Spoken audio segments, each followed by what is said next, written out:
bon liñ ciy wax du sore trop benn si sunu mën-mën la baaxoon na trop Crédit Mutuel yàgg na lool saa su ne lépp lu muy am di ko delloo ci waa gox gi loolu moom si sunu ADN la bokk maanaam sunu bàkk la. ñaareel bi si jamono yu ñu toll nii jamono yërmande la ñu ngi ci weeri koor ñu ngi ci karam pour waa jàngu ji moo tax kenn ku ci nekk loo am loo mën a dimbale keneen ki nga def ko ci et puis si jamono yi ñaan lañ aussi ba soxla nañu ñaan sunu institution yi gën a robuste. alors si soo ba léegi waxoon naa ko ci kàllaama tubaab bi ñu ngi woon au niveau de Rufisque foofu la ñuy dalal ay une vingtaine de familles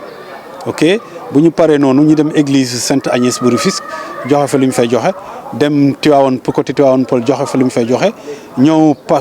Kër Massar joxe fa li ñu fay joxe ñëw fii Cambérène joxe fa li ñu fay joxe fii lañ teeree unité 17 unité 12 astafurlah joxe fi li ñu fi joxe donc si suba ba léegi te li may def nii si ma yeneen naataango yi nekk si yeneen région yi ñu ngi def la même chose donc jàppal ni Sénégal yëpp ñëpp a ngi def la même chose ñëpp a ngi joxe teraanga yi pour dimbale néew ji doole yi mais aussi pour feddali sunu bokk ci réew mi ci jamono yi pour permettre kenn ku ci nekk ku loxoom jotul mën a koor ci jàmm mën a koor te dal mën a traverser période bi dans les meilleures conditions. xam nga fort moom nit ñi dañ koy wax waaye dañu xamul lu ci biir suñu xamul lu ci biir duñu wax dafa fort ñun mënuñoo def dara ci wàllu taux bi fekk BCEAO intervenir dessus parce que da ko encadré benn bi fekk waxuñu ak représentant clients yi muy élus yi ñoom ñooy joxe orientation yi ñi liggéey ci wàllu taux yi donc taux yi day répondre véritablement ak engagement yu ñu am ci wàllu élus yi mais aussi ak dépenses yu ñuy def pour mettre en place wala pour taxawal suñu institution yi boo xoolee ci maillage bi aujourd'hui on a 218 points de vente 218 points de vente pour nga dundal point de vente yooyu bëriwul munoo fi gis suñuy naataango wala ay banque yu toll noonu ci wàllu installation ça a un coût personnel bi on est plus de 1000 on est presque plus de 1400 ça a un coût élu yi naw na kazalika yooyu yëpp ay charge la te banxaas boo gis place boo gis am na loo xamante ne looloo koy dundal waaye lu ma ci mën a yokk mooy état war nañu mën a jàppale parce que si segment yu ñuy intervenir dafa ne doon ay segment ay néew ju doole lañu te su ko wax néew ju doole bëriwul garantie donc à la limite sax ni ñuy joxee crédit yi risque bi dafa élevé trop te wàllu boobu soo ko buggee amortir il faut sunu borom bu la mayee kattan bi mais tamit état war na la mën a si jàppale de telle sorte que ay bonification mën nañ ko séntu si kaw état ay matelas d'assurance pour que boo leen amee yenn cas yi mu koy mën a amortir doon nañ ko mën a séntu ci wàllu état bi tamit. fiscalité bi war nañ ko xoolaat suñ ko xoolee tamit dinañ ci mën a jàppale. asalaamaaleykum wa rahmatulah man maa ngi tudd Abdoulaye Gningue nekk fii ci mosquée Ousmane Boun Affan cité Nations Unies ci complexe bi nga xam ne dafa am école franco-arabe am daara alquran bu ñuy jàngee boo xam ne vraiment dañu am programme officiel en même temps am éducation religieuse alquran fiqh hadis. waaw Crédit Mutuel sénégalaise banque de proximité la boo xam ne vraiment léegi yaakaar naa dépassé na sax mutuelle donc mu ngi dimbale nit ñi ci lu baax chaque fois nag surtout weeru koor su ñëwee dina yëkkati ay dimbale daara yi dimbale néew ji doole yi te itam am na ay ñu fay tijji seen compte ñu leen di accompagner di leen conseiller pour ñu jóge ci pauvreté en particulier man maa ngi wax rek ne sax déjà suñu CAPEP conseiller des acteurs et partenaires de l'enseignement privé bu Guédiawaye ñun fa lañ tijji compte ci membre yooyu laa bokk donc vraiment moom daal ñu ngi liggéey bu am solo pour suqali askan bi pour dimbale askan bi ñu génn ci ak ñàkk. waaw jëf yi ñu def nii am na solo trop parce que weeru koor bi kenn ku nekk xam na ne boo war leen a teral ci weeru koor bi te mooy amul jafe-jafe yi bëri da ngay am coono ak fitna da ngay am kersa waaye suñu ñëwee dimbale la ci lu mel ni sukkar wala dëwlin wala ay meew ay tàndarma ceeb loolu dina la dimbale lu mu bon weeru koor bi yow doo ci am benn jafe-jafe dina am charge bu ñu teggil kon vraiment waa Crédit Mutuel sénégalaise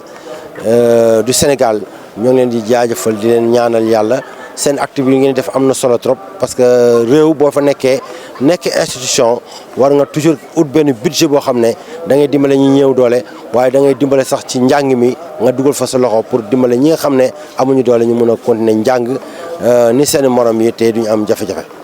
waaw maa ngi tudd Oustaz Alioune Fall di directeur internat Daara Mouhamed Al Amine Bara Diop fii ci Kër Massar. waaw xam naa di rafetlu rek acte bi wax dëgg yàlla di bég bu baax di kontaan lool wax dëgg yàlla ci acte bi ngeen def ndax wane ngeen ni réew mi réewum social la wane ngeen ni itam yéen li leen fi bàyyi mooy ku loxoom jotul ginnaawam ngeen fexe ba loxoom jot ginnaawam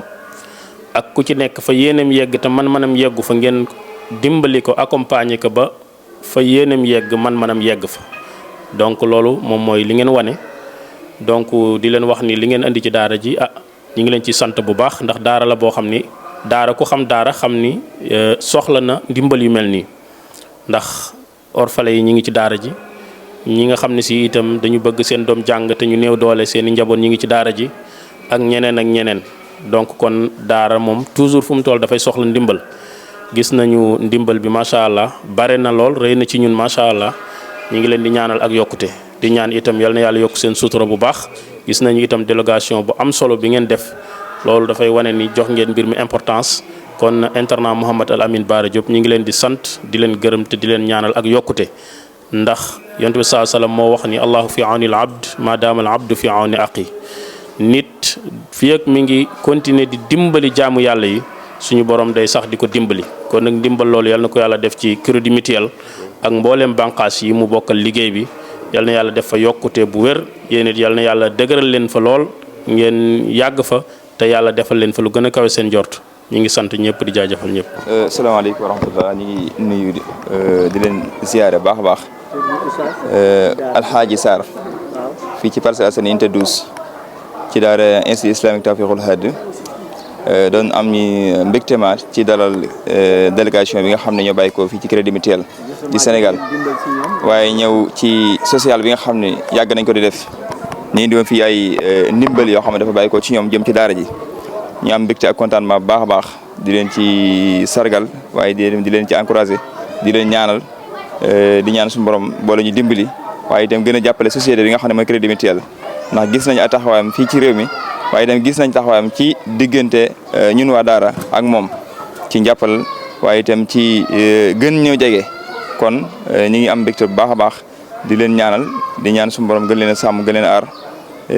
suñu xool daal seet na guy ànd ko personnel bi nga xam ne ñoo ci liggéey waaye itam ci njiital directeur bi nga xam ne moom moo ànd ak ñoom ci liggéey bi nga xam ni moom la ñu def fii ci tey ci daara ji yàlla na yàlla fay leen tiyaaw jërë ngeen jëf kontaan nañu baax. Bon, c'est Cheikh Chamsidine Koli, directeur régional du Crédit Mutuel du Sénégal, direction régionale Dakar banlieue. Il faut simplement dire déjà alhamdulillah, il faut pouvoir le faire.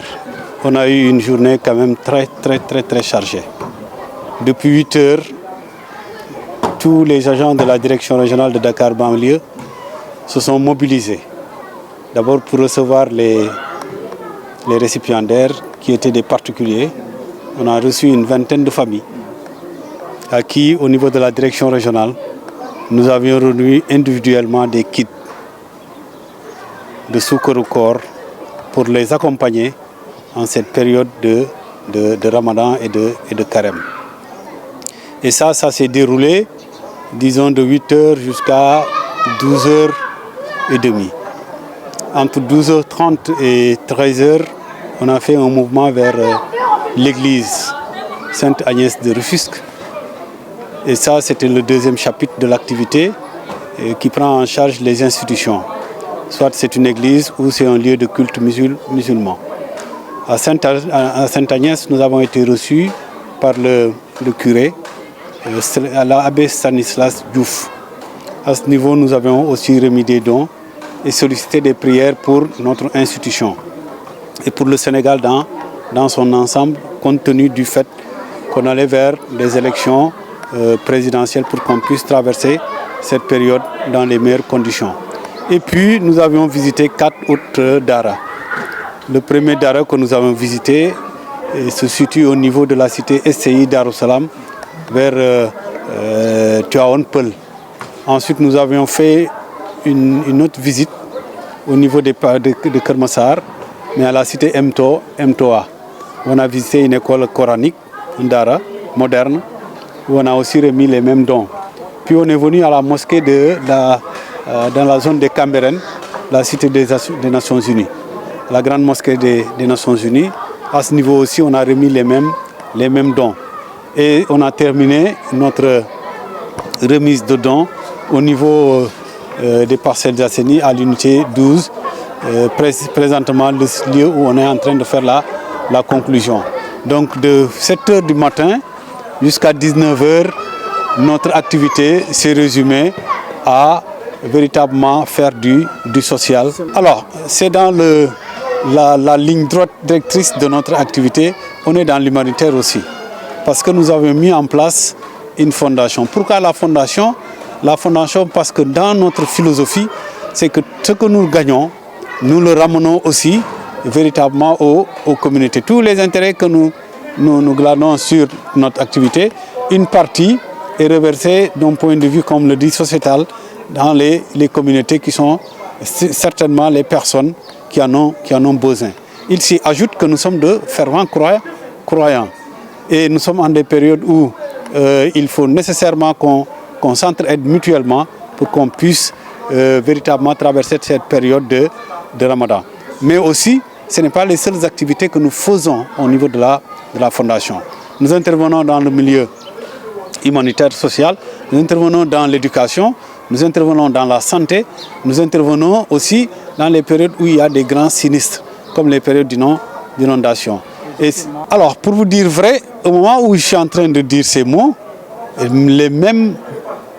mes autres collègues directeurs régionaux sont en train certainement de faire la même chose parce qu'ils sont imbus de la même mission, chacun en ce qui le concerne dans sa localité. Il est évident qu'aussi, il y a une action peut-être que vous n'allez pas voir de si près, mais au niveau de tous les 218 points de vente, chaque jour, un ndogu est organisé pour le compte des clients qui seront de passage ou des habitants qui habitent tout autour de ce point de vente du crédit mutuel. Alors, je serai vraiment à l'aise pour vous répondre par rapport à cette question, eu égard à cette compréhension que les gens ont ou cette information que les gens pensent que nos taux sont élevés. En réalité, nos taux ne sont pas élevés parce que certainement ils nous comparent aux banques. Et sur cet aspect-là, nous avons la réglementation, elle est différente. La réglementation étant différente, tout ce que l'on fait est inscrit dans le cadre de la réglementation. Ça, c'est le premier niveau. Le deuxième niveau, c'est que nous, notre orientation politique, elle n'est pas une orientation dictée par les techniciens du crédit mutuel. Ça dépend de la politique qui est dictée par le conseil d'administration. Or, le conseil d'administration n'est rien d'autre qu'une émanation de nos usagers, de notre clientèle. Donc, la définition même des taux, la définition de nos taux, c'est une définition que nous faisons en commun accord avec les élus du crédit mutuel du Sénégal. Mais enfin, l'autre partie sur laquelle question vous avez posé, il faut faire intervenir l'État. Nous sommes en attente véritablement de l'accompagnement de l'État dans le cadre véritablement, certainement, d'une bonification des taux. Parce qu'il y a des institutions aussi qui bénéficient de la bonification des taux de l'État. Une bonification des taux de l'État, si on l'avait sur la partie agricole, elle favoriserait véritablement les investissements que nous faisons dans ce domaine d'agriculture. Parce qu'il ne faut pas se perdre de vue que dans le Saloum, dans le Sine et le Saloum, ou dans la région du Nord, dans la région de Casamance, dans la région de Tambacounda, le plus de clients qui prennent les crédits dans nos institutions de microfinance. Or, ils doivent bénéficier au même titre que les autres qui prennent les crédits dans des institutions que je tairai le nom et qui bénéficient du taux de bonification. Le deuxième aspect, c'est que sur les instruments que nous utilisons, les investissements que nous le faisons sur des segments de population qui sont véritablement pas trop nantis et qui ne disposent pas de garantie. Aujourd'hui, si vous voulez investir, si vous voulez faire des financements sur des gens qui ne sont pas qui ne disposent pas de beaucoup de garanties, le risque est très élevé. Et à ce niveau, il est important que l'État nous regarde dans le sens de mettre un certain niveau de segments financiers, de matelas financiers qui nous permettent d'adoucir ou d'amortir les chocs que nous recevons sur ces... Parce que les impayés, quand même, nous coûtent énormément d'argent. Alors, je ne sais pas si j'ai répondu à vos questions, mais ce sont des éléments, ce sont des pistes financières qui s'imposent aujourd'hui. L'accompagnement de l'État s'impose aujourd'hui pour nous permettre véritablement d'élargir encore une fois notre influence dans le milieu du financement, surtout sur les couches les plus vulnérables.